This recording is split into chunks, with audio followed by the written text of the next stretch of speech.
Badan Nasional Penanggulangan Bencana mencatat total kejadian bencana yang terjadi di tahun 2021 hingga 18 Januari 2021 adalah 154 kejadian bencana. Dan mayoritas kejadian bencana ini dipicu oleh faktor hidrometeorologi. Selain itu, ada pula faktor geologi yang berpengaruh. Dan untuk membahas hal ini, kita sudah terhubung dengan Adrin Tohari yang merupakan peneliti geologi LIPI dan juga Ari Rompas yang merupakan ketua tim juru kampanye hutan Greenpeace Indonesia. Dan sebelumnya kami juga tim CNN Indonesia Connected sudah berupaya untuk menghubungi Kementerian Lingkungan Hidup dan Kehutanan untuk membahas hal ini lebih dalam, namun hingga saat ini belum mendapatkan jawaban. Kita akan mulai, pertama saya akan menyapa Pak Adrin terlebih dahulu. Selamat malam Bapak. Selamat malam Mbak. Bapak BNPB tadi menyebutkan bahwa ada dua faktor yang juga bisa berpengaruh terhadap kejadian bencana. Mungkin di awal saya ingin meminta Anda untuk mengelaborasi terlebih dahulu. Sebenarnya apa saja perbedaan antara faktor geologi dan faktor hidrometeorologi dalam terjadinya bencana alam di Indonesia? Ya, terima kasih Mbak. Jadi kalau faktor hidrometeorologi itu berkaitan dengan adanya cuaca, perubahan cuaca atau perubahan iklim di mana intensitas curah hujan itu akan semakin tinggi dan durasinya mungkin akan semakin lama. Itu yang kemudian menyebabkan air hujan itu akan banyak yang masuk ke dalam tanah dan juga bisa juga menyebabkan tinggi muka air sungai menjadi naik, dan apabila dia tampungnya berkurang atau kecil maka dia akan menyebabkan banjir.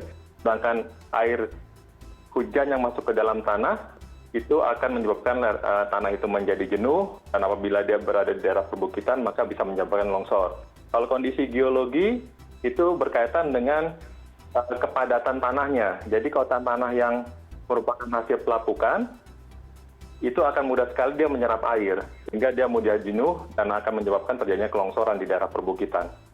Baik Pak Adrin, ini terjadi sejumlah bencana di sejumlah daerah yang ada di Indonesia, mulai dari banjir di Kalimantan Selatan, kemudian tanah longsor juga ada di Jawa Barat, dan sejumlah kejadian-kejadian lainnya.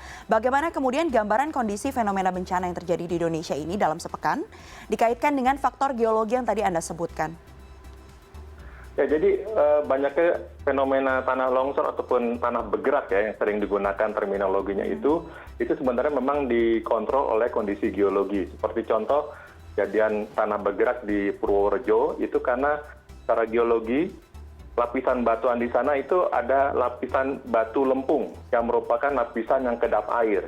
Sehingga ketika hujan dengan durasi lama, kemudian intensitas sangat tinggi, itu menyebabkan air tanah itu menjadi naik ke lapisan yang labil, ke lapisan tanah yang labil. Dan ketika ada suatu kemiringan lereng yang katakan landai hingga curam, maka kemudian itu akan bisa memicu terjadinya tanah bergerak di daerah itu.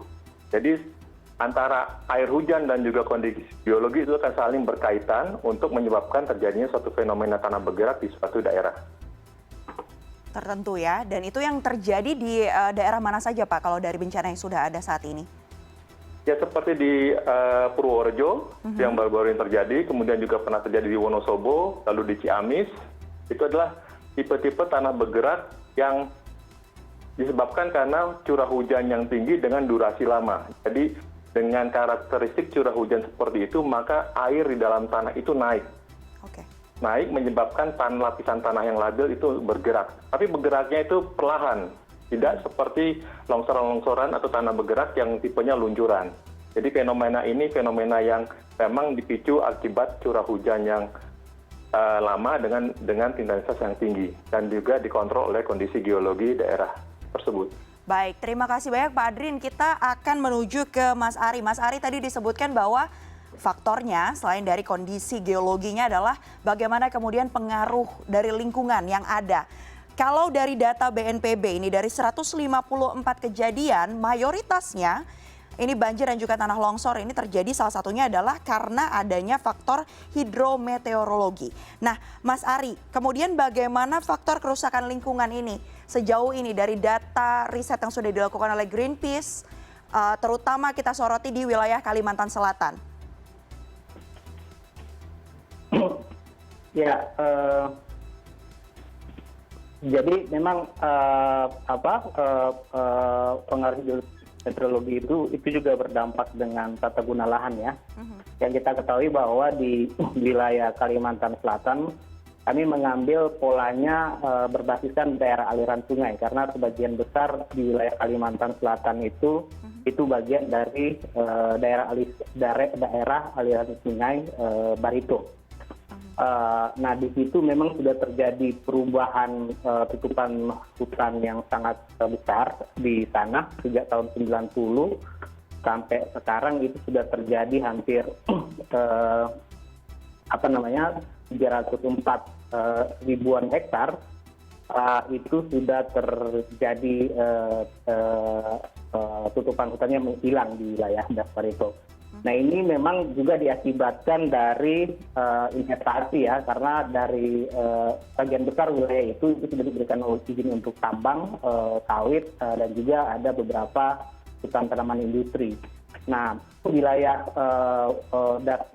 Barito ini di mana di situ ada pegunungan beratus yang memang tinggal sedikit. Kalau kita melihat dataran di Pulau Kalimantan yang besar itu ada Muller-Swaner, di bagian sisi Kalimantan Selatan itu ada pegunungan beratus, dan itu yang tadi saya sebutkan sudah banyak sekali diberikan izin untuk tambang, sawit, dan juga HTI. Itu mengakibatkan mempercepat sebenarnya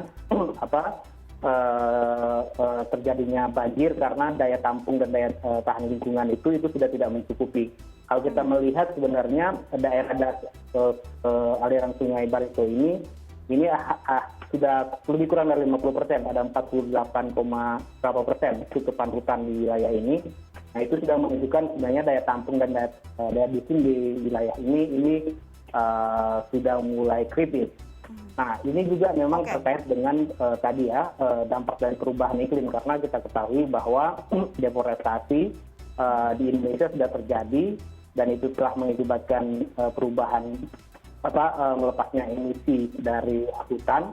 Itu kemudian juga memperparah karena dampak dari perubahan iklim ini sudah mulai nyata. Salah satunya sebenarnya curah hujan yang tinggi dan berubahnya musim itu sudah ada di depan mata, sehingga kemudian kata banjir, kuncinya berarti tadi salah satunya ya Mas Hari, dan ditambah dengan daya dukung dan daya tampung lingkungan karena sudah habis itu mempercepat terjadinya banjir. Ini yang terjadi saat ini di hampir sebagian besar di Kalimantan Selatan. Tahun lalu misalnya salah satu kata kuncinya Mas Ari berarti adalah Mas Ari berarti salah satunya kata kuncinya adalah deforestasi, dan kalau saya coba baca ini Greenpeace juga menyatakan bahwa pemerintah ini harus menarik undang-undang untuk kemudian bisa benar-benar menyelamatkan lingkungan. Saya akan menggali lebih dalam lagi terkait dengan hal itu, tapi kita harus jeda terlebih dahulu. Untuk itu, tetaplah bersama kami di CNN Indonesia Connected. Anda masih bersama CNN Indonesia Connected dan kita akan lanjutkan dialog bersama dengan Adrin Tohari yang merupakan peneliti geologi LIPI dan Ari Rompas, Ketua Tim Juru Kampanye Hutan Greenpeace Indonesia. Selamat malam kembali kepada Pak Adrin dan juga Mas Ari. Saya akan kembali ke Mas Ari. Tadi yang menarik adalah bagaimana kemudian faktor-faktor kerusakan lingkungan ini berpengaruh besar terhadap adanya bencana yang terjadi di Indonesia. Silakan lanjutkan Mas Ari. Ya, jadi memang tadi ya bencana-bencana ini saling terhubung erat dengan pembukaan lahan yang itu mengakibatkan bencana. Ya, sering yang di Indonesia khususnya misalnya bencana hidrometeorologi termasuk juga kebakaran hutan, itu adalah bencana yang memang terjadi. Di Kalimantan sendiri banjir dan kebakaran hutan itu adalah dua bencana yang memang tiap tahun sering dialami oleh masyarakat di Kalimantan Tengah. Nah, khusus yang terjadi di Kalimantan Selatan, memang seperti yang saya sampaikan bahwa sebagian wilayah Kalimantan Selatan itu sudah diberikan izin untuk tambang, juga sawit dan HTI. Nah, ada perusahaan-perusahaan besar di sana, misalnya ada perusahaan Adaro dan juga perusahaan Arutmin. Nah, ini berkaitan juga dengan kebijakan Indonesia sebenarnya, karena di masa pandemi kita ketahui tahun lalu itu ada dua undang-undang yang sangat berkaitan dengan memperburuk kerusakan lingkungan. Pertama soal undang-undang minerba yang itu memberikan keluasan lagi kepada perusahaan dengan memberikan royalti 0% dan mereka itu akan meningkatkan produksi.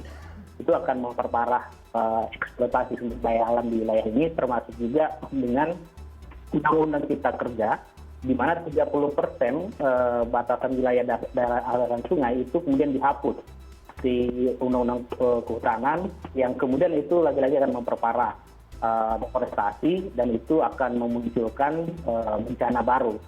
Artinya ini sangat serius sekali di depan mata, karena selain juga dengan perubahan iklim, kemudian kebijakan pemerintah untuk terus mengeluarkan izin termasuk mempermudah investasi dengan mengabaikan perlindungan lingkungan hidup itu sedang terjadi dengan terbitnya undang-undang Minerba dan juga undang-undang kerja. Nah, ini dampaknya akan serius sekali, karena misalnya di Kalimantan Selatan ini ada puluhan ribu orang yang kemudian mengungsi akibat dari bencana ini. Puluhan ribu, ada banyak orang yang kehilangan kehilangan nyawa, termasuk juga rumah. Ini akan menimbulkan juga beban ekonomi bagi pemerintah, karena akan mengeluarkan biaya-biaya yang diakibatkan oleh eksploitasi berlebihan terhadap daya ini. Begitu, Mbak. Oke, apa dampak jangka panjangnya terhadap dua penerapan undang-undang ini, Mas, terhadap lingkungan yang ada di sana? Jadi dampaknya tadi untuk undang-undang Minerba, karena dia diberikan royalti 0%, dia akan kemudian meningkatkan produksinya. Jadi eksploitasi akan semakin meningkat ya. Nah, untuk undang-undang cipta kerja tadi, dengan dihilangkannya batasan 30% kawasan hutan di dalam daerah aliran sungai, itu akan menghilangkan sebenarnya batas minimum dari daya tampung dan daya dukung dari kawasan hutan di daerah aliran sungai. Nah, ketika itu diberikan izin jor-joran tanpa mempertimbangkan batasan minimum dari wilayah ekologis daerah aliran sungai, itu akan memperparah. Seperti kasus yang ini, artinya masih saat ini daerah aliran sungai Barito itu masih 4,8%. Tapi bencananya sudah sebat seperti ini, apalagi ketika itu dihilangkan. Baik, berarti bencana besar ada di hadapan kita jika memang tidak ada satu komitmen besar dari pemerintah untuk benar-benar memperhatikan permasalahan kerusakan lingkungan ini ya, Mas Ari? Ya, bisa dikatakan begini, kita dihadapkan pada dua bencana, dua krisis, di mana bencana pandemi COVID-19 yang memang juga itu berasal dari pengrusakan alam yang belum diselesaikan oleh pemerintah, dan kita juga dihadap-hadapkan dengan namanya krisis iklim. Krisis iklim itu yang kemudian terjadi di depan mata, termasuk banjir. Nah, ini yang memang harus ditangani secara bersamaan oleh pemerintah, karena kedua hal itu saling berkaitan. Ini yang menjadi sangat penting. Baik. Saya akan langsung ke Pak Adrin lagi. Ini Pak Adrin, kalau kita lihat bagaimana kondisi bencana yang terjadi di Indonesia, apa saja kemudian potensi bencana yang bisa ada di depan mata selain dengan bencana yang sudah ada sejauh ini hingga 18 Januari 2021 ini?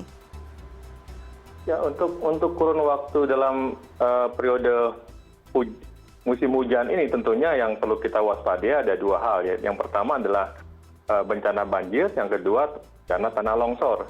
Dan berkaitan dengan selain dengan adanya perubahan iklim, mana curah hujan semakin tinggi, durasinya semakin lama, tentunya perubahan tata guna lahan juga akan memberikan kontribusi terhadap potensi peningkatan dari adanya bencana banjir dan juga tanah longsor.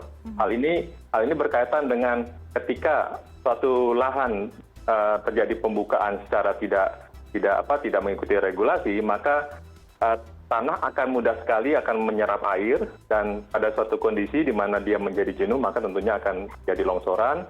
Dan apabila sekali air yang berubah menjadi air permukaan, maka dia akan larinya ke sungai, mana dari dukung sungai tentunya tidak berubah, itu akan bisa berpotensi menjadi banjir. Jadi dua bencana besar ini yang menurut saya perlu diwaspadai untuk jangka waktu beberapa bulan ke depan, dan juga berkaitan dengan adanya perubahan iklim, maka potensi ancaman dua kejadian ini di samping bencana lainnya seperti yang berkaitan dengan kekeringan dan juga mungkin kebakaran hutan itu perlu diwaspadai oleh kita bersama, dan perlu dilakukan suatu upaya agar potensi ancaman bencana ini bisa kita kurangi dengan tentunya partisipasi dari semua pihak yang berkepentingan seperti pemerintah, masyarakat, pihak swasta yang punya kepentingan terhadap aspek-aspek ekonomi yang ada di suatu daerah yang akan dilakukan suatu kegiatan eksploitasi di sana.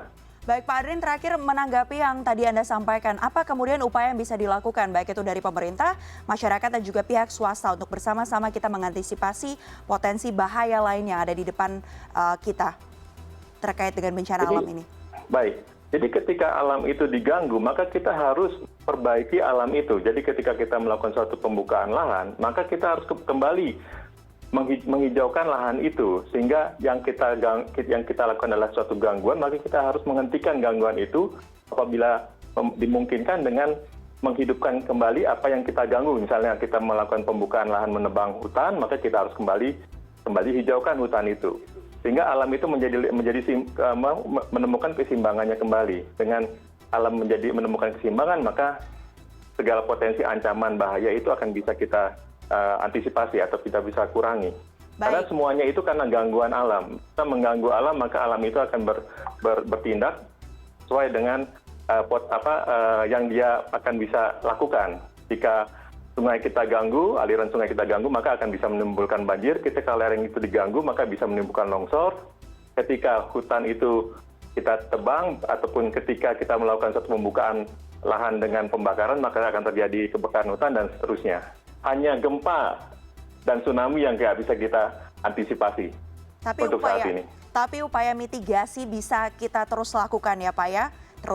Termasuk dengan untuk bahaya tsunami dan juga gempa. Baik, terakhir saya akan ke Mas Ari dulu sebelum kita closing tanggapannya. Bagaimana Mas? Ya, saya pikir memang kita sudah harus merubah paradigma ya, bahwa World Economic Forum sudah menyampaikan bahwa model pembangunan yang mengejar pertumbuhan ekonomi itu sudah harus memperhatikan betul faktor-faktor lingkungan, sehingga pembangunan yang kita lakukan sebenarnya itu tidak lagi merusak alam. Sehingga waktunya sebenarnya pemerintah ini harus sadar, karena pemerintah yang memiliki kewenangan regulasi, kami meminta sebenarnya untuk mencabut Undang-Undang Minerba ya, Undang-Undang Minerba dan juga Undang-Undang Cipta Kerja, yang itu diprediksikan ketika itu dijalankan itu akan semakin menambah parah kerusakan lingkungan. Jadi pertumbuhan ekonomi yang kemudian dicita-citakan oleh pemerintah itu akan tidak akan menjadi apa-apa, karena kemudian biaya-biaya pemulihan ekonomi, biaya-biaya kerusakan dan biaya-biaya bencana ini juga semakin besar. Nah itu akan yang kami mau sampaikan, sebenarnya tidak ada pertumbuhan ekonomi itu di atas lingkungan yang rusak. Sehingga kita harus betul-betul menangani lingkungan ini dengan tidak lagi memberikan izin-izin bagi perusahaan-perusahaan di wilayah-wilayah yang masih perlu dilindungi gitu. Baik, terima kasih banyak Mas Ari Rompas yang merupakan Ketua Tim Juru Kampanye Hutan Greenpeace Indonesia. Dan terima kasih juga kepada Pak Adrin Tohari, peneliti geologi LIPI. Terima kasih banyak sudah bergabung bersama kami di CNN Indonesia Connected malam ini.